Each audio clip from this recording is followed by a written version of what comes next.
24 hours after opposition MPs claimed to have received alerts from Apple saying it said state-sponsored, there is a new twist.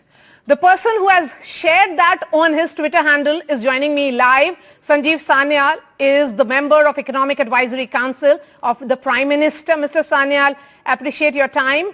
An alert of that nature is certainly a huge concern. It's very specific, but Apple's statement has also given a mixed signal that state-sponsored attackers are very well funded and sophisticated, and their attacks evolve over time.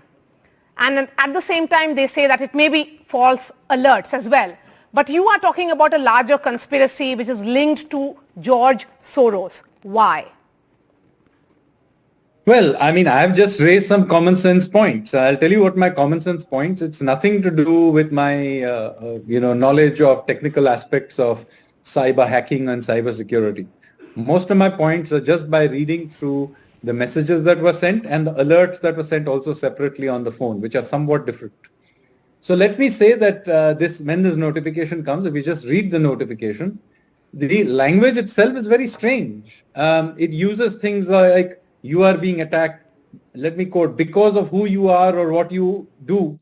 I mean, this is not, technical language from a technology company. These are politically loaded in language which sort of suggests that you are being targeted in some fashion and so on by some state. Of course, it doesn't even tell you which state and provides no proof of it. But even simply insinuating that you are being targeted because of who you are is kind of odd. I mean, you don't see that kind of language in anywhere. Then it carries on. It becomes even better. Afterwards, there is this insinuation, okay, you're being attacked persistently perhaps, so you should do something about it. So normally you would think Apple, world's largest company, etc., it would be telling you to go and, deal with their security team or whatever it is. Oh no, they make a statement to the effect that, you must go and seek help from some unnamed experts. Now, this is totally strange. I mean, who are these experts? Why should they be helping you? But then, even better, in their alert, which was sent directly to the phone, it actually tells you who these experts are. Interestingly, they are not, by the way, in Apple at all. So let me read it out to you so that there is no doubt about the matter. It says, you must enlist expert help such as rapid response emergency security assistance provided by the digital security helpline at the non-profit Access Now. If you're an activist, independent journalist, or not-profit worker, you can contact them 24 hours, 7 days a week at their website, accessnow.org, and so on. Now, the point of the matter is that, why would, top-notch company like this be asking you to go and take help from some external and unknown NGO? But it gets even better. When you go into that Access Now website and you look into their sponsors, it is quite interesting that they are a particular kind of sponsor. Now, there's a whole bunch of them. There's a long list which provides a lot of padding because, of course, there are small contributions from many, many people. But if you look and pay attention to the large amounts, here are the people who fund Access Now in large quantity, numbers. One is Open Society of Soros. Then there is Omidyar, which is under Luminate. Then there's Ford Foundation. There's also the Global Affairs Department of the Government of Canada. And then there's the German government. Now, this is very odd, particularly since Apple is not one of their major sponsors, at least not this year. Now, none of what I'm saying requires some very deep knowledge of technical issues. I'm just raising some questions that should be asked by everybody. Okay, but Mr. Sanyal, the question is also what Apple has said in its statement that given the background, they talked about how alerts have been sent to 150 individuals in 150 countries. Neither do we know about these people, who they are outside India, what their profile is. But given the link that you're talking about to an NGO which is funded by George Soros, in India, those emails or alerts have gone only to opposition leaders or critics of the government. So doesn't that make this entire episode even more murky? That why only to the critics of the government and opposition leaders? Well, that I don't know. As I said, I'm no expert in any of these things. I just ask some common sense questions. I have no particular expertise in any of this or in the politics of it. All I can say is that just logically thinking, there are three possibilities. The first possibility is that this is an impersonation, but then Apple, by virtue have responded to this, seems to have put that in the back burner. That would have been the simple explanation, that somebody is impersonating Apple and has managed to send you these things, like just like the old Nigerian princes used to send us all kinds of random emails. But that's not the case. Apple has responded to this, or at least has not claimed that this is an impersonation. So let's put it to the side. That leads you to two possibilities.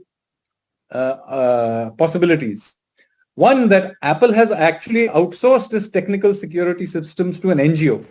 Now, that is really strange. I mean, the world's largest company, makes a big deal out of the fact that its OS system can't be hacked and so on, has outsourced its security system to an NGO. You've got to be kidding me. And if they have done so, they should tell us.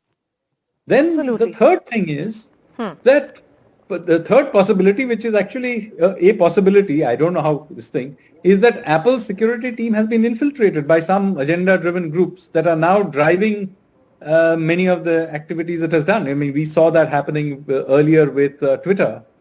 So that, by the way, has many, many implications, because Twitter in the end was just an app.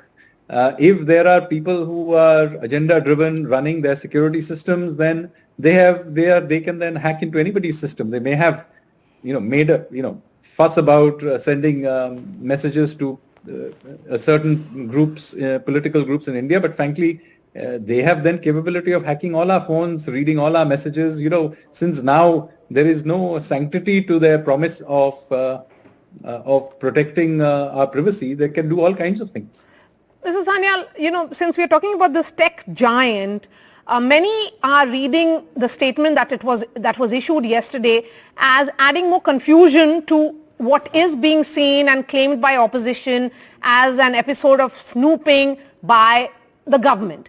They are saying that detecting such attacks relies on threat intelligence signals that are often incomplete and imperfect.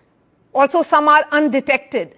So with the government now asking Apple to explain, we saw the press conference by the IT minister, and the opposition is asking the government to come clean. This has taken that form of the opposition saying that the government is snooping. I'm not a technical expert. You need to ask people who are in this field to look at the data. Maybe Apple should make the data available. Maybe there'll be a response.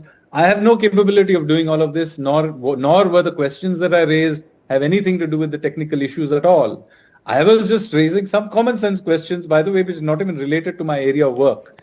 These are questions that surely should have arisen in the minds of pretty much anybody who, just happened to read these messages and took the trouble of going to Access Now website.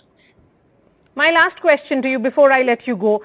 You are saying that these are common sense questions, but since you have raised these questions, that is the reason why I sought your time to explain as to why you're making those linkages.